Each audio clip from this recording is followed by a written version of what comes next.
Good afternoon, everyone. Let me begin by thanking the Annenberg Foundation Trust and everyone here at beautiful Sunnylands and the people of Rancho Mirage for their incredible hospitality these past 2 days.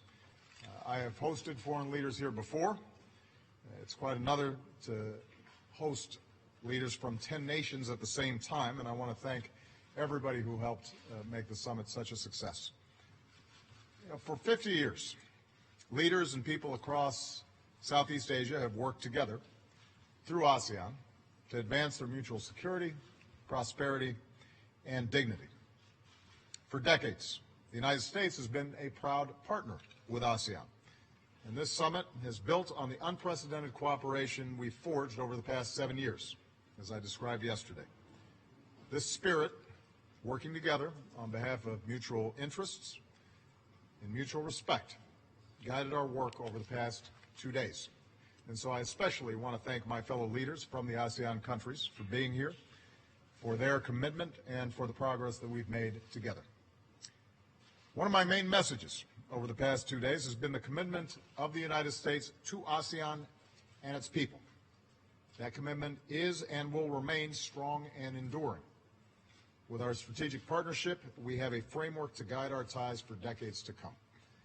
Here at Sunnylands, we agreed to a number of key principles, including the principle that ASEAN will continue to be central, in fact indispensable, to peace, prosperity, and progress in the Asia-Pacific. When ASEAN speaks with a clear, unified voice, it can help advance security, opportunity, and human dignity, not only for the more than 600 million people across ASEAN, but for people across the Asia-Pacific and around the world. And I'm pleased that here at this summit, ASEAN's strong voice allowed us to make progress on multiple fronts. First, we agreed to do more together to encourage the entrepreneurship and innovation that are at the heart of modern competitive economies. We had an excellent discussion with a number of pioneering business leaders who reiterated the recipe for attracting trade and investment: rule of law, transparency, protection of intellectual property, efficient customs, modern infrastructure, e-commerce and the free flow of information, support for small and medium-sized businesses, and perhaps most importantly, investment in people, investment in strong schools to educate and train the next generation. Around the table, there was widespread recognition that this is the path ASEAN countries need to continue on. As they do, it will create even more opportunities for trade and investment between the U.S. and ASEAN countries. I affirmed our strong support for the ASEAN community and pledged that the United States will continue to be a partner in ASEAN's efforts to integrate economies and reduce barriers to trade and investment. I'm also announcing a new initiative, U.S.-ASEAN Connect, a network of hubs across the region to better coordinate our economic engagement and connect more of our entrepreneurs, investors, and businesses with each other. We're also doing more to help aspiring innovators in the region learn English, the international language of business. And I reiterated that the Trans-Pacific Partnership, which includes 4 ASEAN members, can advance economic integration across ASEAN and set stronger rules for trade throughout the Asia-Pacific. To that end, we've launched a new effort to help all ASEAN countries understand the key elements of TPP, as well as the reforms that could eventually lead to them joining. Second, with regard to security, the United States and ASEAN are reaffirming our strong commitment to a regional order where international rules and norms and the rights of all nations, large and small, are upheld. We discussed the need for tangible steps in the South China Sea to lower tensions, including a halt to further reclamation, new construction, and militarization of disputed areas. Freedom of navigation must be upheld, and lawful commerce should not be impeded. I reiterated that the United States will continue to fly, sail, and operate wherever international law allows, and we will support the right of all countries to do the same.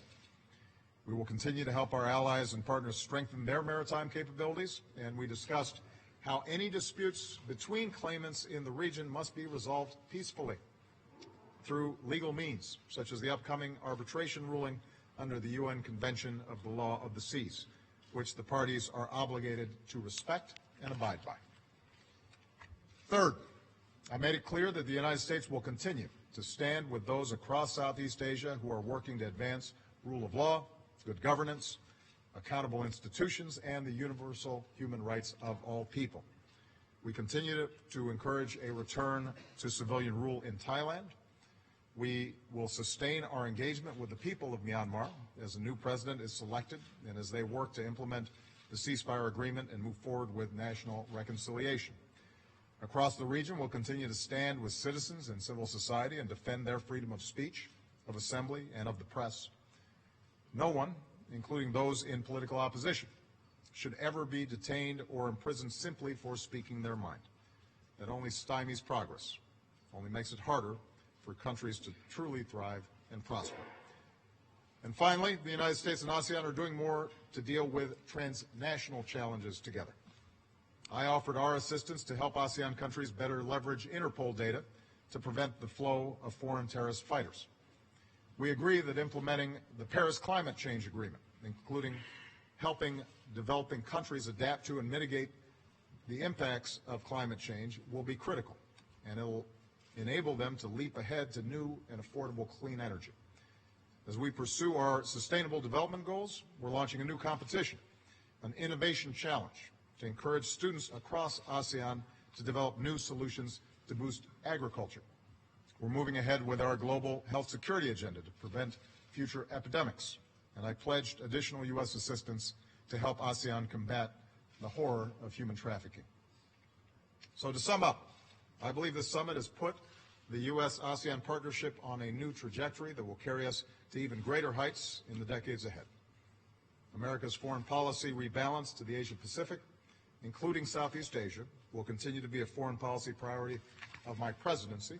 I look forward to visiting Vietnam for the first time in May and to becoming the first U.S. president to visit Laos when it hosts the East Asia Summit in September. And I'm confident that whoever the next president may be will build on the foundation that we've laid, because there's strong, sustained bipartisan support for American engagement in the Asia-Pacific region. And through our Young Southeast Asian Leaders Initiative, our investment in young people, in their business success, in civil society, and grassroots leaders across the region, I believe will further bind us together in a spirit of partnership and friendship for many years to come.